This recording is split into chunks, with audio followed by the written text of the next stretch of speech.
जी आगरा से राधे राधे जी। राधा वल्लभ श्री हरिवंश महाराज जी, आपके चरणों में कोटि कोटि प्रणाम। महाराज जी, आम धारणा है कि मनुष्य को अपने कर्मों का फल अगले जन्म में मिलता है, इसलिए वह निर्भीक होकर इस जीवन में अधर्म के जरिए धन संपदा का अर्जन करता है और लेकिन विलासितापूर्वक जीवन। अत्यधिक अपराध बन जाने पर इसी जन्म में उसको दंड प्राप्त, जैसे महत अपराध बन जाए तो आयु क्षीण हो जाएगी और उसकी अकाल मृत्यु का योग बन जाएगा। साधु अवज्ञा तुरत भवानी, कर कल्याण अखिल के हानि। छोटे मोटे अपराध तो ठीक है, लेकिन अगर महत अपराध बन जाए तो तत्काल लागू हो जाएगा। नहीं, अत्यंत दुष्ट को गोली मार दी जाती है, न्यायालय तक पहुंचाने की बात पीछे होती है, पहले उसको गोली मारी जाती है। नहीं तो न्यायालय कानून के अनुसार फिर अपराधी को फांसी या सजा मिलती है। लेकिन अत्यंत दुष्ट जैसे आतंकवादी है, क्योंकि अगर उनको चांस मिला तो फिर उनको मृत्युदंड ही उनका सच्चा मार्जन है उनके अपराध का। तो जब महत अपराध बन जाता है तो फिर इसी जन्म में लागू हो जाता है। और साधारण अपराध बनते हैं शुभ अशुभ, तो वो उसके चलते रहते हैं, फिर भगवान देते हैं, क्योंकि अनंत जन्मों का हिसाब किताब है। तो हमें लगता है कि इस कानून को ऐसा ना समझा जाए कि गलत है। नहीं, हमारी भारतीय संविधान में भी देखो, सबको तुरंत दंड मिल जाता है क्या? 10-10 वर्ष मुकदमा चलता रहता है, जबकि एक प्रदेश एक देश और अनंत ब्रह्मांडों का हिसाब किताब अगर एक जन्म के बाद, तो फिर कोई आश्चर्य की बात नहीं है। कभी कभी 20-20 वर्ष हो जाते हैं मुकदमा चलते हुए, फिर उसे सजा होती है। तो इसलिए ये भागवतिक जो कानून है उसे उसको इसी जन्म में अशांति, उद्विग्नता, भय, शोक, चिंता, मृत्यु, ये तो प्राप्त होते हैं।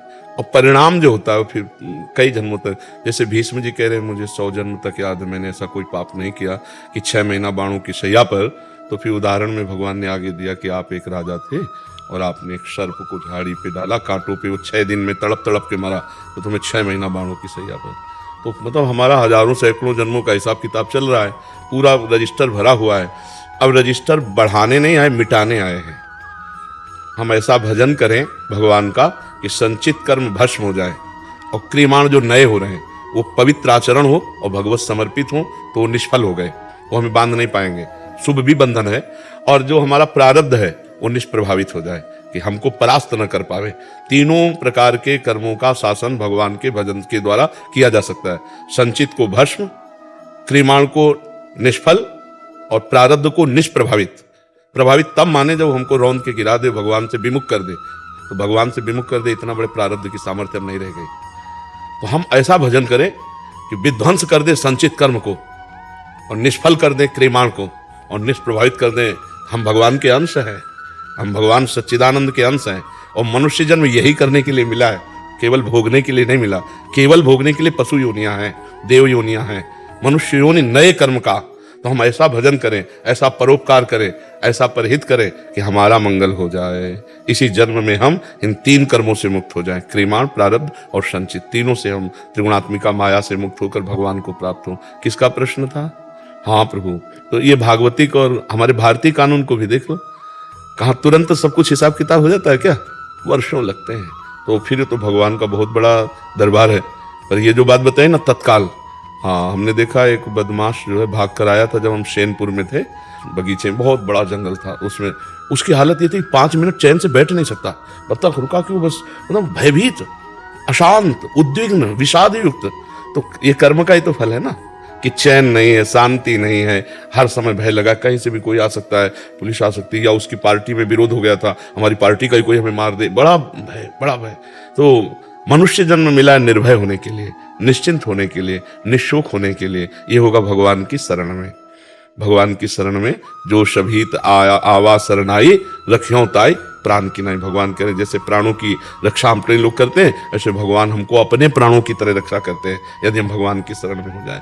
तो निर्भय होकर कोई पाप तो नहीं कर सकता ज्यादा दिन, भयभीत, शोक मगन, चिंता और ये सब। और जो पाप बढ़ गया तो किसी के मारने की जरूरत नहीं, वो अपनी भी मौत मर जाता है, बहुत दुर्गति होती है। अवश्य में वो भोक्तव्यम कृतम कर्म शुभा अशुभम, शुभ अशुभ। ऐसा नहीं है कि कोई गलत करने वाला सजा बना रहे कि क्या श्रृंगार है घर और परिवार सब सुसज्जित, ऐसा नहीं। मिटिया मेट होते हुए देखा है, और आप लोग भी देखते हो, थोड़े दिन चलता है, थोड़े दिन पुण्य जब तक रहेंगे ना तब तक चलेगा, इसके बाद मिटिया मेट हो जाएगा।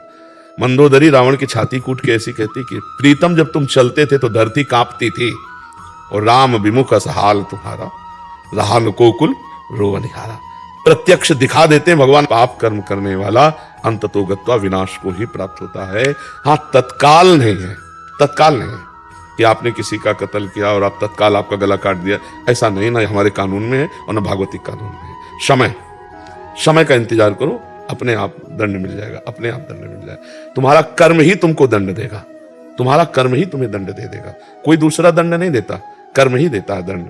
किसी की खोपड़ी में, तुम्हारी खोपड़ी में बैठ जाएगा, तुम्हारी खोपड़ी में बैठ के तुम्हारे हाथ से तुमको जहर खवा देगा, तुम्हारे हाथ से तुमको पंखे में लटका देगा, तुम्हारे हाथ से गोली शूट करवा देगा। कर्म बलवान है, इसलिए ऐसा ना मानना चाहिए कि बाद में देखा जाएगा, देखने लायक नहीं रहोगे, ऐसा दंड आता है, देखने लायक नहीं रहोगे। सच्ची कहते हैं, पाप से डरो, वो जब फलीभूत होता है ना तो अच्छों के भगवत प्राप्त संतों के शरीर में भी प्रारब्ध अपना प्रभाव दिखाना चाहता।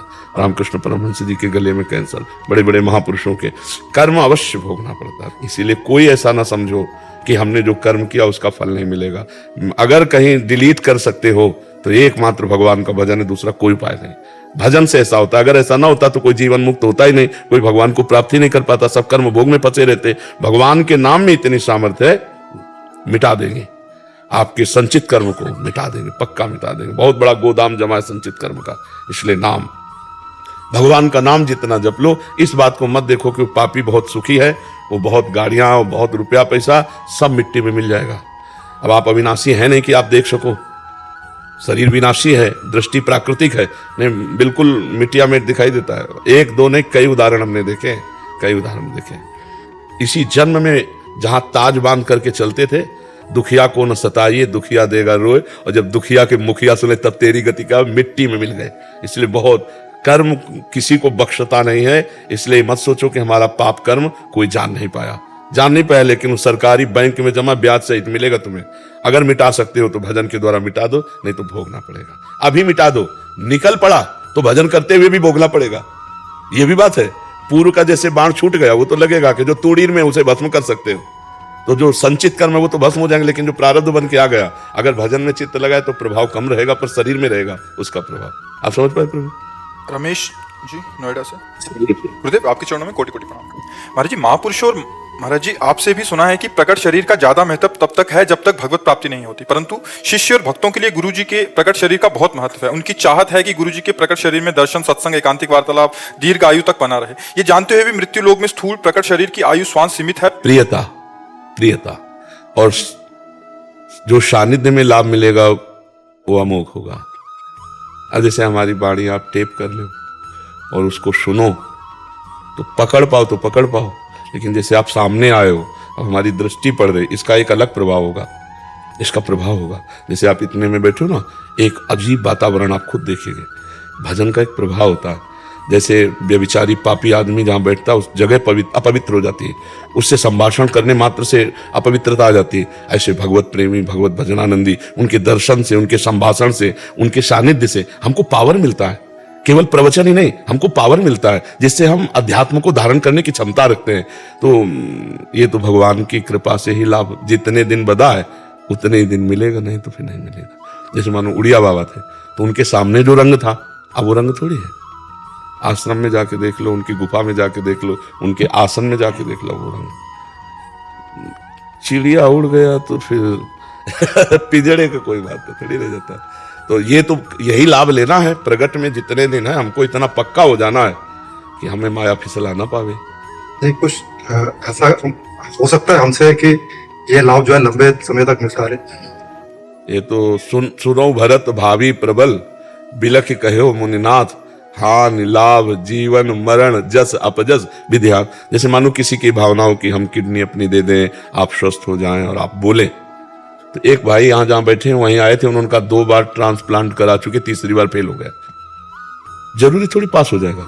और आप देखो भगवान की कृपा से 19 वर्ष तो हो ही गए, तो वही फेल किडनी दाड़ रहे, और अगर वो चलाना चाहें तो हो सकता है 10-20 वर्ष और चल जाए, और ना चलाना चाहे तो आखिरी डायलिसिस हो, कुछ कहा नहीं जा सकता।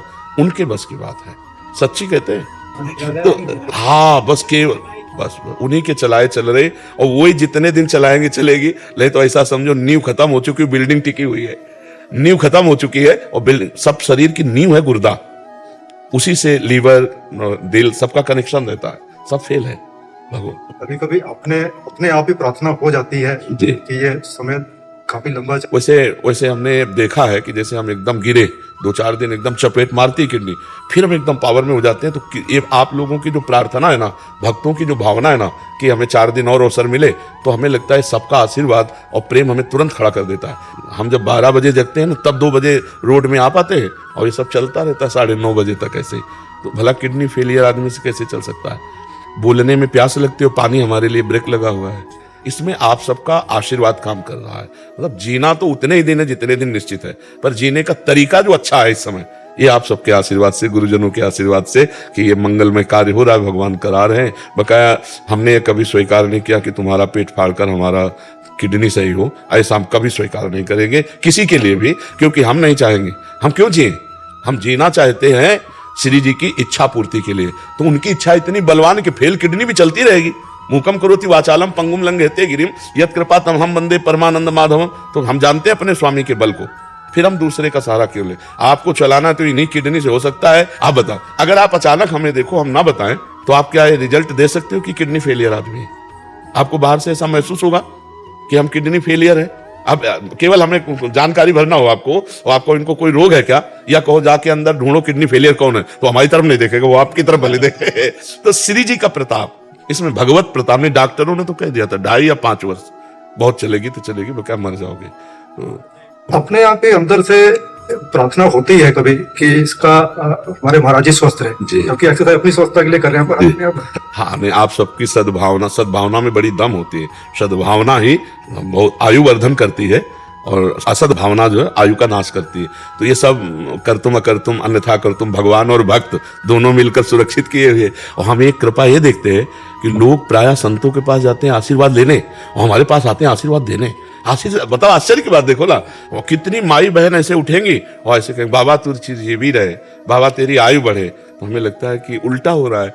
लोग साधु बाधुआ से चिरजीवी होना चाहते हैं, आशीर्वाद मांग, बाबा तू सुखी रहे, ए बाबा तू ऐसे आनंद से, ब्रजवासिनी मैया आती है, ए बाबा तू ऐसे आनंद से बोलता है, मैं देखती रहूं और तेरे को रोटी पवाती रहूं। यही श्री जी से प्रार्थना है, यही काम कर रहा है, यही सब का। जी जी। ब्रिज बिहारी दास जी, राधे राधे महाराज जी। महाराज जी, इनका प्रश्न है कि जब साधक घर से निकलता है तो उसे प्रारंभ में एकांत भजन करना चाहिए या फिर साधु समागम में? साधु समागम एकांत से बनना है, क्योंकि उस समय नया है, अटैक बहुत होंगे उसके अंतर में और बाहर में, उसको साधु के घेरे में रहना चाहिए। प्रथम भगति संतन कर संगा, साधु के घेरे में रहना चाहिए। संगम त्यजेत मिथुन व्रति नाम मुमुक्षु सर्वात्मना न विसजेत बहिरिंद्रियाणि एकश्चरण धाश्चित्त मनंती से युंजीत तद व्रति सुसाधु सुचेत प्रसंगा। अब इसमें पूरे साधक के लिए, मुमुक्षु जो घर बार त्याग करके भगवान की प्राप्ति के लिए चला है, उसको चाहिए कि मैथुन धर्म से युक्त प्राणियों का संग ना करे। जो विषयी हैं, जो नाना प्रकार की भोग वासनाओं से ग्रसित है, उनका खाओगे, उनके संग बैठोगे, उनकी बात करोगे तो वही रंग चढ़ जाएगा। तो क्या करे? बोले सर्वात्मना न विसर्जित बहिरिंद्रियाणि, इंद्रियों को बहिर्मुख ना होने दे, अंदर भगवत चिंतन में लगावे। और भगवत चिंतन जब हो रहा है तो एक शरण, अपने को अकेला समझे, कोई साथी नहीं विश्व में। अगर आपको साथी की जरूरत है तो बोले तद व्रतेषु, भगवत व्रत धारण करने वाले, भगवत प्राप्ति की लालसा वाले या भगवत प्राप्त महात्माओं का संग अत्यंत आवश्यक है। प्रथम भगति संतन कर संगा, दूसरी रति मम कथा प्रसंगा, गुरुपद पंकज सेवा, तीसरी भक्ति अमान, चौथी भगत मम गुण गन, करे कपट तजगा। और फिर 5वीं भक्ति का मंत्र जाप मम दृढ़ विश्वासा, पंचम भगत सुवेद प्रकाशा, छठदम शील वीरत बहु कर्मा, निरत निरंतर सज्जन धर्मा, सातों शम हिमय जग देखा, मोते अधिक संत कर लेखा, आठों जथा लाभ संतोषा, सपने नहीं देखे पर दोषा, नवम सरल सब संचल हीना। पूरी साधना का स्वरूप भगवान श्री राम ने सबरी जी के सामने वर्णन कर दिया। तो पहली भक्ति का स्वरूप ही है ये साधु संग, और साधु संग बाड़ा है। जैसे कोई नवीन पौधे जग रहे हों, तो उन्हें अगर आप घेरे पे रख के, बाड़ पे, बाउंड्री पे नहीं रखोगे तो भी बकरी आदि चर जाएंगी, और अगर चर गई तो किनगा निकलना मुश्किल है। ऐसा पौधा है भक्ति का। फिर एक बार भ्रष्ट हो जाने पर फिर उत्साह नष्ट हो जाता है कि अब क्या यार, मतलब गिर गया। तो अगर हम वो बाउंड्री संतों की बाउंड्री है, जहां 10 साधु रह रहे हो, वहां रह रहे हो, तो आप गलत नहीं कर सकते, गलत नहीं सोच सकते। भगवत चर्चा, साधु दर्शन, तो हमें लगता है साधु दर्शन में, साधु संग में रहे। और जब मन एकांत में भगवदाकार होने लगे तो सबसे ज्यादा एकांत है अपना हृदय देश।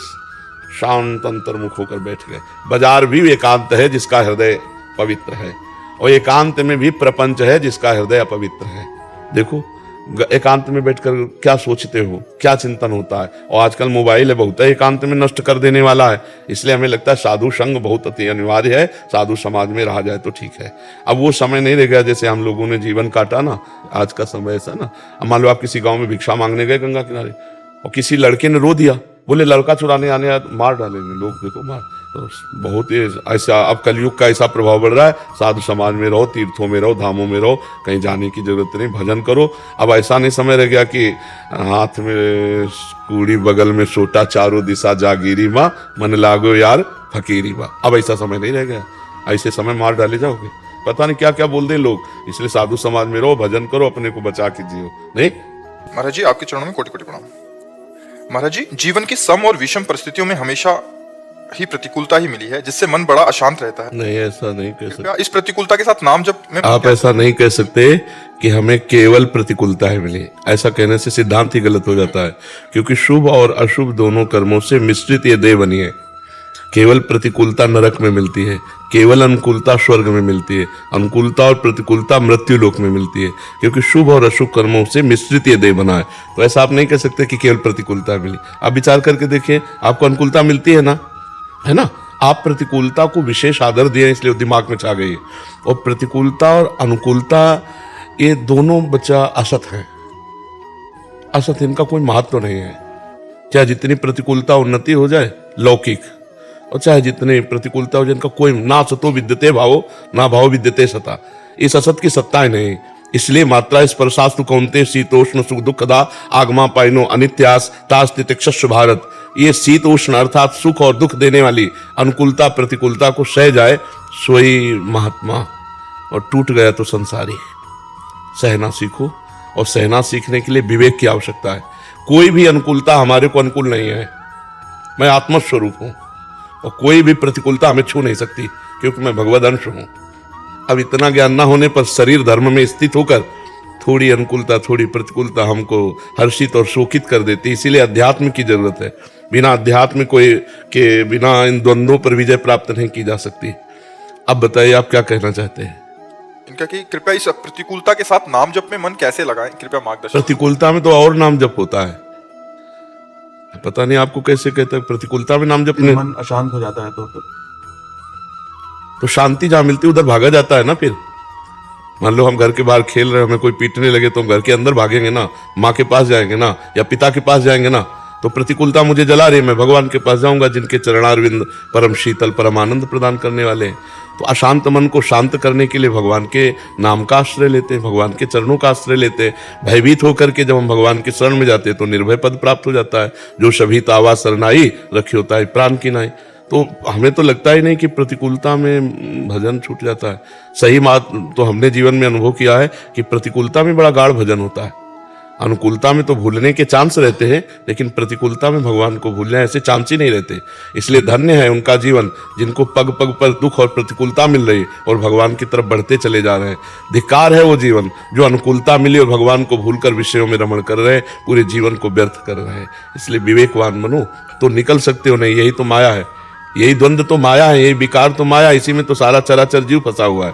भगवान का आश्रय लेकर खूब सत्संग सुनो, नाम जप करो, पवित्र भोजन पाओ, तभी बुद्धि शुद्ध होगी। कोई नशा तो नहीं करते, मांस आदि?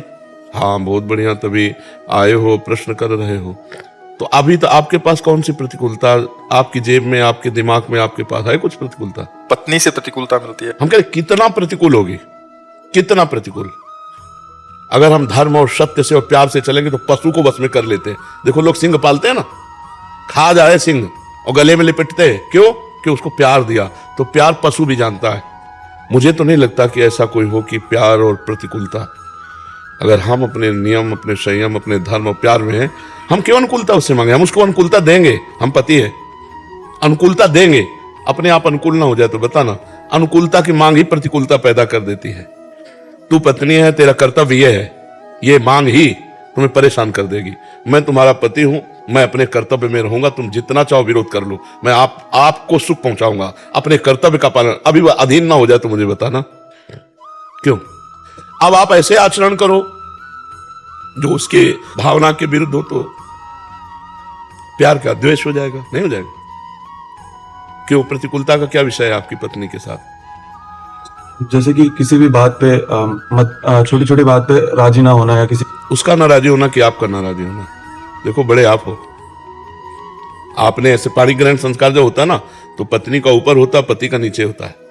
अर्थात मैं तुम्हारा भार स्वीकार करता हूं, तो तुम्हारे घर आई, तुम उसके घर नहीं गए हो, समझ रहे हो ना? तुम लाए हो उसको अपने घर, तो अब उसकी बात पर रहो। ऐसी कोई बात जो धर्म विहीन हो, उसे प्यार से समझाओ। अभी नहीं समझ पा रही, थोड़ी देर बाद फिर समझा दो, फिर समझा दो। नहीं समझ रही तो कल समझ जाएगी, परसों समझ जाएगी। प्यार में बहुत दम है। हम इतना आपसे कहेंगे, आप गलत ना हो और आपका प्यार सच्चा हो, तो एक दिन पत्नी अधीन हो जाएगी, क्योंकि उसके दिल है, उसके हृदय है। अब बहुत ही कोई व्यभिचारिणी हो तो बात हम अलग कहते हैं, नहीं तो ऐसा नहीं है। छोटी छोटी बातों में हमको झुकना पड़ेगा, क्योंकि हम उसको लाए हैं, हमने पाणी ग्रहण किया है। पति शब्द हमारे लिए है, तो आपको फिर अनुकूलता देनी पड़ेगी, आपको उसकी कामनाओं की पूर्ति करनी पड़ेगी। वो आपकी शरण में है, वो आपके पास। हाँ, कुछ ऐसे आचरण है, अब जैसे पर पुरुष से व्यभिचार, अब इसमें हम सलाह नहीं देंगे। इसकी बात फिर वो कड़वे वचन बोलती है, वो आपके लिए बहुत कड़वा, लेकिन वो आपको पति मानती है। अब हर तरह से उसकी अनुकूलता में आ जाइए। अगर वो परपति रति करने वाली, तो फिर हम इस पर, हमारा धर्म नहीं कहता, फिर हम इस पर फिर हट जाएंगे। फिर जैसा व्यवहार हो वैसा आप चाहो करो, चाहे तलाक दे दो, चाहे जैसे रहो।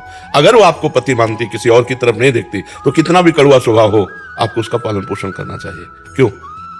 ऐसा दोष है क्या? तो बस फिर आप झुको और उसकी कामनाओं की पूर्ति करो।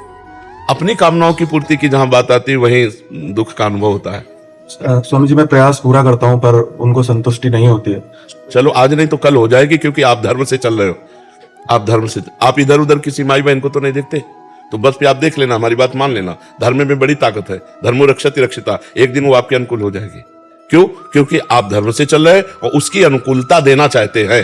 तो कभी ना कभी समझ आएगी, अभी प्रारब्ध भोग है तो वो आपको क्लेश दे रहा है, और जिस दिन प्रारब्ध भोग अनुकूल हो गया, वही आपको सुख देने लगेगी। पर धर्म से विचलित मत होना, कभी मारना पीटना नहीं, कभी गाली गलौज मत करना, और बहुत धैर्य से चलो।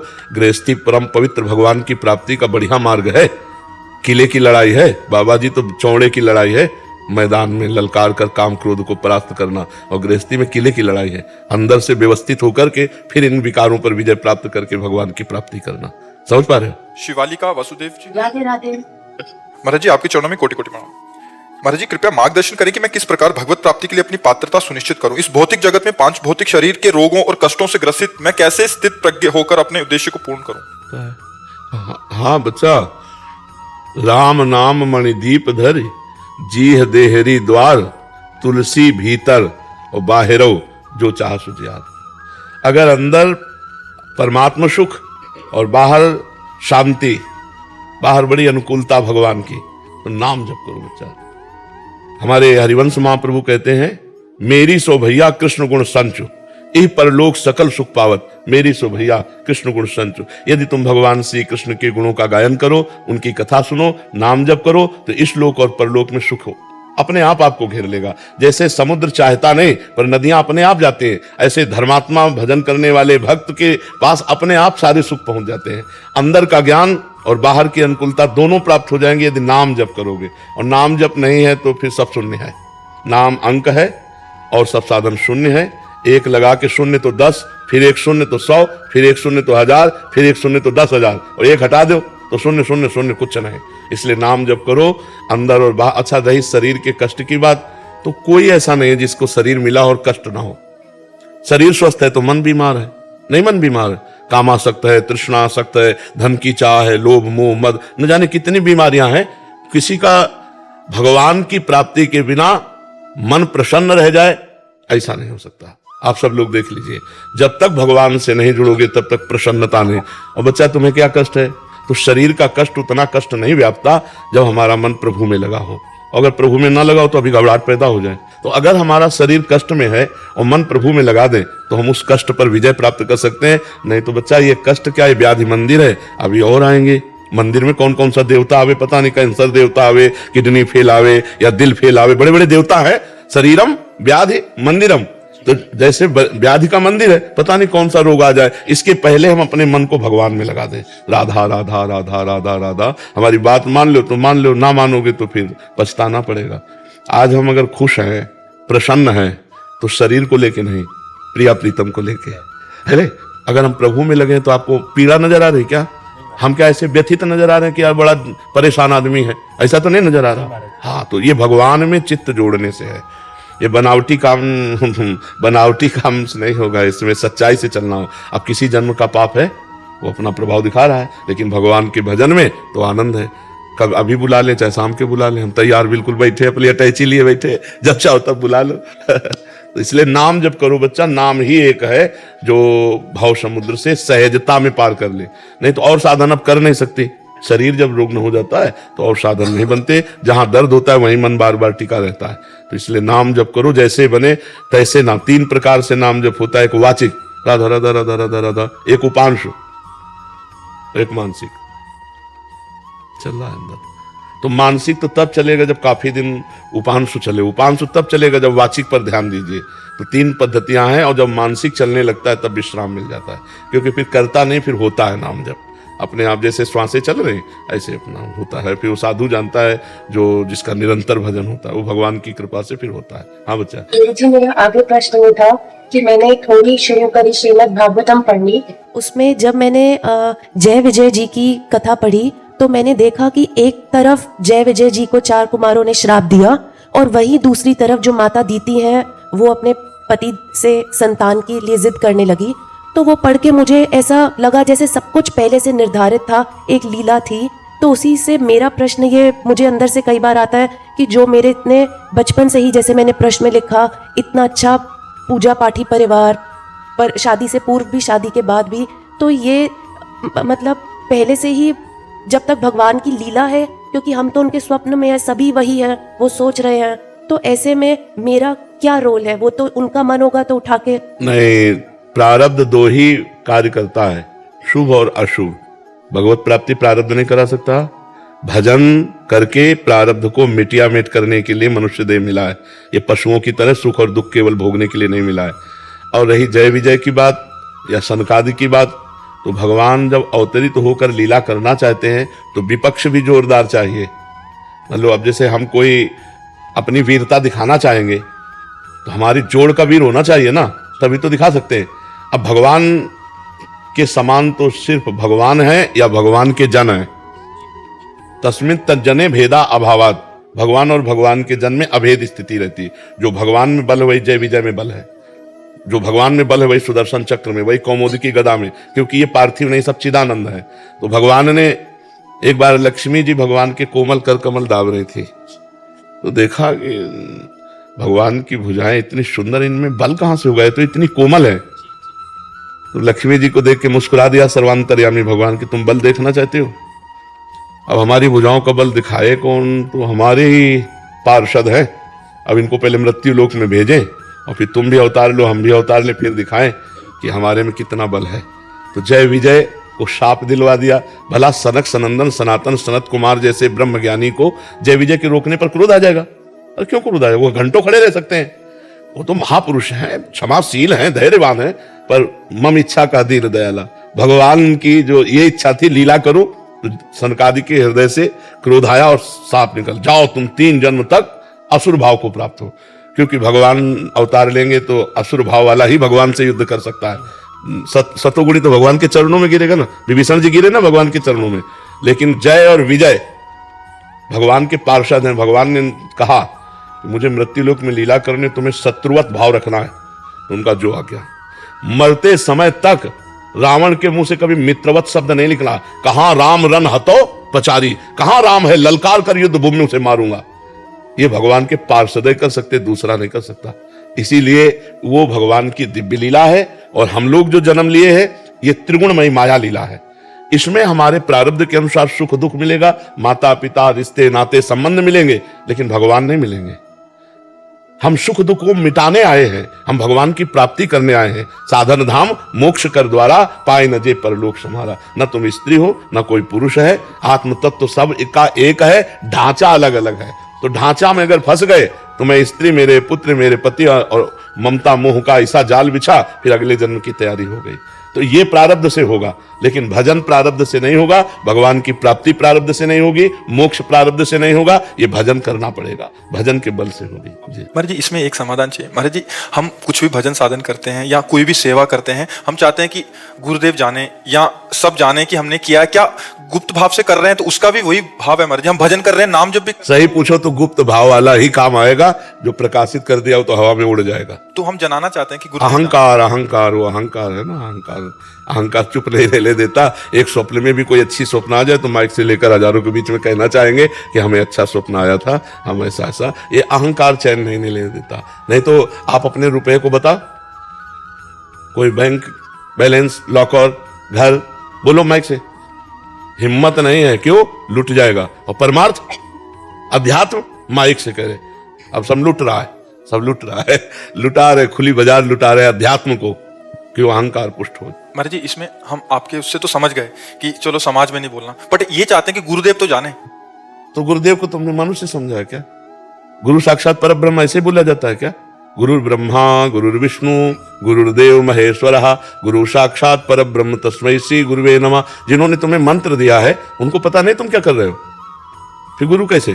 फिर तुम शिष्य कैसे? अगर गुरु को सर्वज्ञ न समझे, परमात्मा न समझे, तो शिष्य कैसे? और गुरु तुम्हारे को जानते नहीं तो फिर तुम्हारी शिष्यता का मतलब जरूर तुम्हारी शरणागति में कमी, कनेक्शन में कमी। नहीं तो इधर सोचोगे उधर पता चल जाएगा।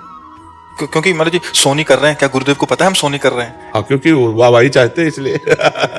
अरे गुरुदेव की कृपा है तभी सोनी कर रहे हो, गुरुदेव की कृपा है तभी नाम जप कर रहे हो, गुरुदेव की कृपा है तभी वृंदावन आए हो, गुरुदेव की कृपा है तभी भगवान के तरफ झुकाव हो रहा है। पता क्या, वही कर रहे हैं बैठे बैठे। गुरु तो हृदय में भी बैठे हैं ना।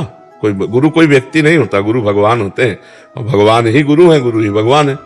गुरु गोविंद ने भेद कराई, तो गुरु में यदि भगवान देख ले तो फिर बताने की जरूरत नहीं, क्योंकि उन्होंने मंत्र दिया तो उनको पता है कि इस समय तुम कितना जप कर रहे हो, कितना भजन भाव में, कैसे सही चल रहे हो या गलत चल रहे हो। हमने 100 संतों का भंडारा किया गोवर्धन में, ये भी गुरुदेव को पता होना चाहिए। हाँ, वो अहंकार वाहवाही चाहने के लिए।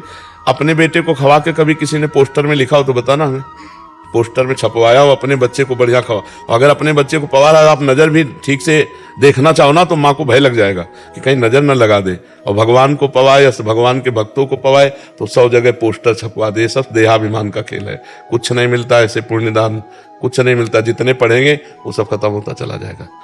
संतों को पवा के कोई जान न पावे, तुम पत्तल दोना फेंक के उनकी जूठन पाओ। अगर कोई पूछे अपने संत से, मेरे में सामर्थ्य कहाँ है तेरे, हम तो खुद भिक्षुक है भगवान का, मतलब ऐसी गोलमोल कर दे कि कोई जान नहीं पावे, अपना निकल जाए।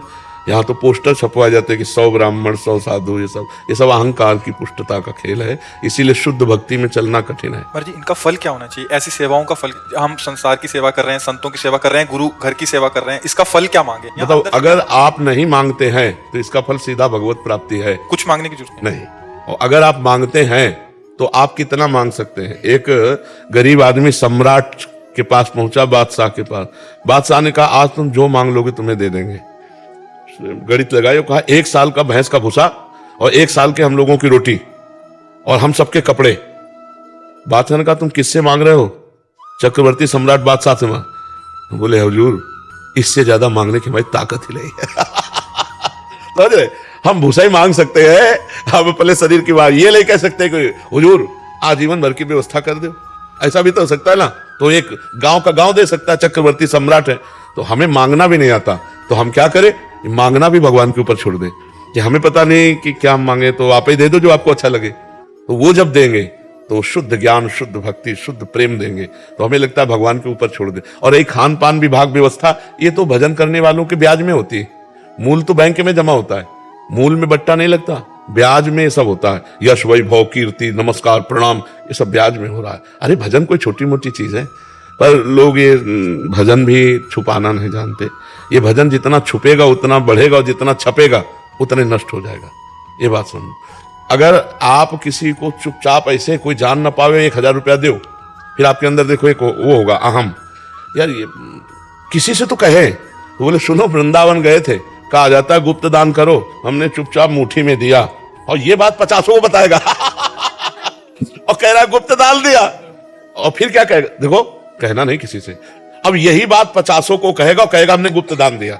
अब ये है मूर्खता कि गुप्त को स्वयं प्रकाशित कर रहा है। अपने जो पुण्य बल है, पुण्य बल और पाप दोनों कहने से क्षीण हो जाते हैं, पाप भी क्षीण हो जाते हैं।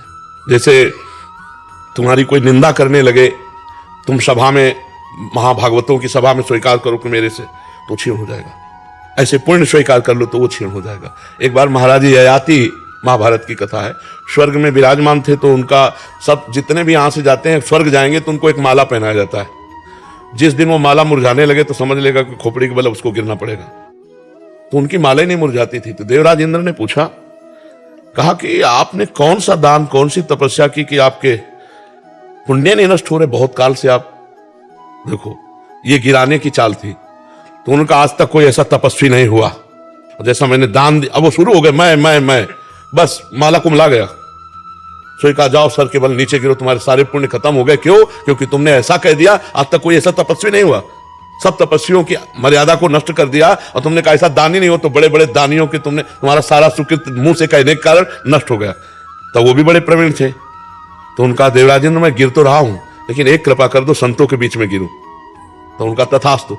तो जो ही ऐसे आ रहे थे तो महाराज शिवी और कई ऐसे महापुरुष थे, अरे उन्होंने कहा तो कोई देवता है जो आकाश से पतित हुआ, तो जितने मेरे पुण्य हैं उन पुण्य के बल से तुम वहीं रुक जाओ। तुरंत पुण्य ट्रांसफर किया, वहीं बीमार। कौन है आप? तो उन्होंने बताया, मैं महाराज ययाति हूं। आपका पतन कैसे हो गया? बोले, अहंकार पूर्ण भाषा बोलने से हमारा पतन हो गया। तो क्या चाहते हो? बोले, अब मैं मृत्यु लोक नहीं, पुनः स्वर्ग।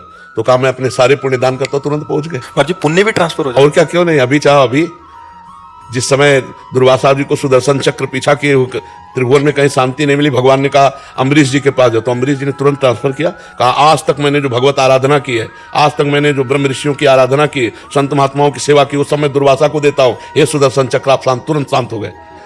तो आप जैसे संत महात्मा है, जाओ जाओ, आनंदित रहो यार, प्रसन्न रहो। तो उनकी केवल बात ही नहीं है, उनकी धरोहर भी जा रही है आपके साथ। आप दर्शन कर रहे हो, संभाषण कर रहे हो, प्रश्न उत्तर कर रहे हो, आपके पाप नष्ट हो रहे हैं, उनके सुकृत आपके अंदर जा रहे हैं।